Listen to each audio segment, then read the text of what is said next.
The Janus motorcycles feature list. At least in the United States, where motorcycles are rarely used as a sole means of transportation, the reason most of us ride motorcycles is something beyond a desire to get from point A to point B. We ride because we want to find something that is inaccessible in the insulated cabin of our modern automobile or behind the screen of our smart device. By and large, unmitigated experiences such as riding a motorcycle have fallen victim to an ever-increasing concern with safety and a disassociated drive for comfort and efficiency. That this sort of activity involves a certain level of competency, preparation, gear, and confidence is all part of the attraction. At Janus, we believe that this desire for participation is precisely why we ride motorcycles, and that this stands in stark contrast to the offerings of many modern manufacturers. In 2015, Kawasaki launched their H2 Hyper Sport motorcycle. The original H2 was a groundbreaking 750cc, 3-cylinder two-stroke that quickly won the dubious title of Widowmaker for its raw power delivery, lack of sufficient chassis rigidity, and resulting difficult handling. The new H2 is the first production motorcycle to be supercharged, featuring a variable speed centrifugal supercharger that contributes to the claimed 230 horsepower and recorded top speed of 209 miles per hour. In addition to these staggering numbers, and to retain rideability, the H2, like most other high-power motorcycles, is packed with electronic rider aids to assist with traction, acceleration, braking, shifting, and steering. It also features smartphone connectivity and small wings to keep the bike from becoming airborne. One way to understand the modern motorcycle's fascination with large figures is through the same lens as Kawasaki's original H2 Mach 4 model of 1971. A quest to put up the highest top speed for our production motorcycle. In effect, this is really a quest for a number that has somehow come to represent a means of judging a motorcycle's value. It is difficult to deny that the current recipe for making a new motorcycle the best seems to be to have the specification sheet add up to the highest number. Want to convince customers that your motorcycle is the best? Make it the fastest, quickest, with the most features, and for the most part, the job is done. Add to this that media outlets love to use such figures to attract attention, and you have a vicious cycle. No pun intended. In this sense, the H2 and most other high-performance motorcycles marketed today are engaged in a war of specifications using a vocabulary that the average customer cannot speak. I'm not trying to pick on Kawasaki here. I love my KLR. The same fixation has affected the entire industry for the past 30 years or more. Our conversations with reviewers, journalists, and countless riders has reflected a similar observation. Each year brings out a new cohort of faster, more powerful motorcycles loaded with more and more features that promise to make each iteration better, leaving reviewers not much more than numbers as a valid comparison point. That these numbers often represent speeds or situations that all but a very few highly qualified riders will ever actually experience can tend to seem insignificant in the absence of better metrics to describe the value of a motorcycle. Muddying the waters of power sports marketing and product strategy is the fact that it appears this is also what most consumers think they want. The performance section of the typical specification sheet lists power, torque, top speed, acceleration, and technical features, but there has yet to be a specification number for what adds up to the best motorcycling experience. This is, of course, in large part because what makes a good motorcycle is subjective. Motorcyclists are a uniquely opinionated bunch. Ask a sampling of motorcyclists what the best motorcycle is, and you are almost certain to come up with as many different answers. Yet this doesn't negate the argument that we have reached a point of diminishing returns when it comes to motorcycle performance. There's not much more we can have a motorcycle do when it comes to speed or power. We are quickly reaching a threshold where these experiences involve Formula One level acceleration and top speeds. At what point are we still going to think we need a motorcycle capable of 300 miles per hour? When will we want a motorcycle that can accelerate to 60 miles per hour in half a second? Consider for a moment what either of these experiences would entail. That kind of acceleration would be roughly 5.5 multiples of gravity, or enough to induce a blackout. Here I want to make it clear that I'm not arguing that there is no place for jaw-dropping acceleration in the production highway motorcycle market. If you've ever ridden a fast motorcycle, you probably know at least something of the thrilling feeling of sudden, face-melting acceleration that predictably follows a twist of the throttle. Acceleration and speed are both integral parts of the motorcycle experience, and in some way tied to why we ride, even if we are law-abiding riders who just like to putz along scenic byways. Inside every motorcyclist there is, at the very least, an appreciation of speed, and, given the right ingredients, a certain instinctual twist to the wrist. But that experience of speed and acceleration has less to do with any actual metric than we realize.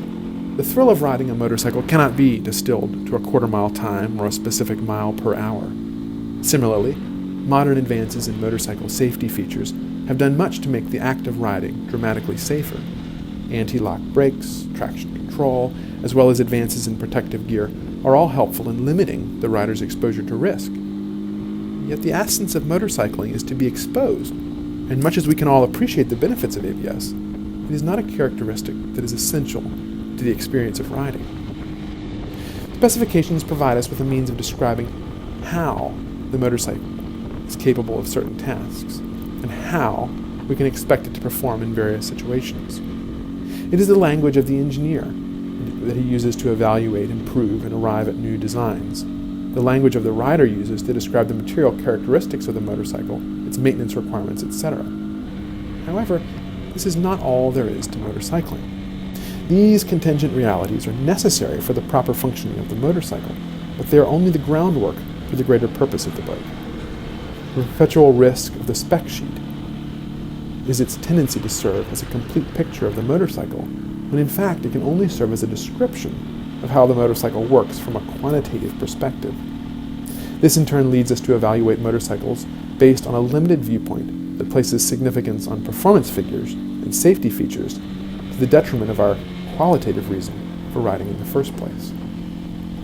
Fortunately, motorcycles are to an unusual degree inoculated against this technological obsession with optimization and safety by the very nature of their design. Not for nothing do I hear the common refrain of riders who have given up their motorcycles in the wake of children, or similarly, of their return to riding after offspring have left the nest. This is by no means to say that motorcycling is a reckless activity. Responsible riders can mitigate risk, much as we do to varying degrees in almost all areas of life. Yet the inherently exposed nature of motorcycling sets it apart as a pursuit for those who are not afraid of taking full responsibility for their decisions. The modern car has essentially become a black box, concealing a labyrinth of wires and components that provide heightened levels of safety and efficiency. That what lurks behind the bodywork is not only ugly, but unintelligible to the average owner has long ago been forgotten in the expectation of comfort and convenience. By contrast, the essence of the motorcycle is to balance precariously on two wheels, exposed to the elements, with every aspect of the motorcycle carefully rooted, fitted, and designed for maximum aesthetic as well as functional effect. The engine, brake, suspension, wiring harness, all are required to perform the double duty of their purely functional role while simultaneously looking good. There simply isn't room to conceal much. Matthew Crawford, philosopher mechanic, and most recently author of Why We Drive, Towards a Philosophy of the Open Road, describes in the opening of the book the experience of riding a dirt bike among the rutted trails and obstacles of an abandoned plot behind a supermarket. Quote, riding a dirt bike on a narrow, meandering trail that is rocky and muddy with protruding roots and fallen limbs, creek crossings, steep descents, and tight switchbacks at a mere 15 miles per hour, I might be taxed to the very limit of my mental ability. Picking lines, making imperceptible decisions of throttle, clutch, steering, braking, and body English, revising them on the fly as surprises arrive at my front wheel. All this demands total concentration. When I push beyond my current level of confidence in response to some challenge of the terrain, it is a leap of faith. Or perhaps it is a query. I can't say to what entity this question is addressed. Myself? The obscurities of the trail? A long-loving providence? It is a position of utter exposure to contingency. Let's see how this goes. If it goes well over the following seconds, meaning without mishap, maybe even with a glimmer of some new finesse, this faith redeemed is the sweetest vindication I know of. For a moment, I feel existentially justified. In pursuit of that feeling, I once took 4 trips to the ER over the course of 12 months. 2 broken ribs, a broken heel. What I feared was a separated tendon. it was a muscle strain, and a case of heat exhaustion, unquote. What Crawford is pushing at is the reason we ride in the first place. On one hand, health and safety proponents would have us believe that to be ferried to and from our daily activities, to relinquish our accident-prone role as drivers, is the only logical step forward in a world of self-driving cars, virtual interactions, and artificial intelligence. Why would anyone choose to expose themselves to the risk of riding a motorcycle in traffic? On the other hand, motorcycle marketers would have us believe that the specifications and feature sets of our motorcycles are what give them value and define our experience, and that the faster and more technologically advanced they are, the better. If acceleration is thrilling, why not be able to accelerate faster? If there are electronic rider aids which allow us to ride a quarter-ton motorcycle with more horsepower than the average car, like we're on a racetrack, doesn't that dictate the features we should look for in a motorcycle? Our philosophy and feature list at Janus stand in stark contrast to either of these positions. We believe that the reason we ride has less to do with getting from one place to another, or whether that transition occurs faster or slower, than it does with something very like the experience Crawford describes.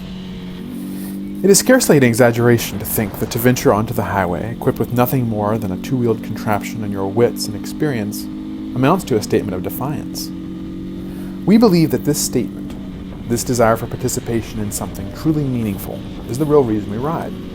The lazy beauty of a calm Midwest summer evening, carving through a western canyon on an early weekend morning, kicking up dust on a gravel road miles from the nearest town, pulling into a little gas station or cafe for a bite to eat and a fresh tank of gas, meeting people, answering questions about your bike, exchanging a quick wave to passing riders. These are the moments that most of us remember most vividly in our motorcycling history. Or our memories sharpen around that time we had a flat tire, or were caught in a downpour, moments that test our ability and our resolve. We strive to create capable machines whose feature set is optimized for just this experience. What engine will reliably allow you to explore every revolution per minute of its capability and offer straightforward and simple maintenance? What materials are the most beautiful, appropriate for their task, and long-lasting? What designs are the most timeless and best channel this ineffable experience of riding? And what level of craftsmanship, refinement, and detail is demanded of a machine capable of transporting us into such proximity with existence? In other words, we believe that while the specifications of the motorcycle are what define it physically, those specifications serve something else that is much more important: our innate urge to participate in something meaningful. Even for the least philosophic, the choice to ride is at its core an existential statement of our desire for agency, or the ability to act for and as ourselves. We have worked tirelessly over the past decade to design and manufacture beautiful, reliable motorcycles whose particular engine size, weight, materials, speed, finish, and performance are carefully crafted to answer the purpose of motorcycling. Our motorcycles are not the fastest, the most technologically advanced, or the best known. They lack all but the most essential instrumentation, and they are unable to pair with your smartphone. Instead, they feature a lightweight, classic, and time-tested design that changes little with every new model year. Simple, easy-to-maintain, small-displacement engines, striking hand-formed aluminum and steel bodywork, hand-painted pinstriping, full-grain leather seats and luggage, the very best materials available for each application, for both beauty and durability. While the existing specification-obsessed market pressures us to relegate any motorcycle with less than 1,000 cubic centimeters to the budget or beginner bike category, Janus seeks to build motorcycles that transcend the specification sheet and reconnect the rider with the reason we ride in the first place. As our friend Jack Robinson of the 4-Stroke Single National Owners Club says, it's better to have a good time than to make good time. We couldn't agree more.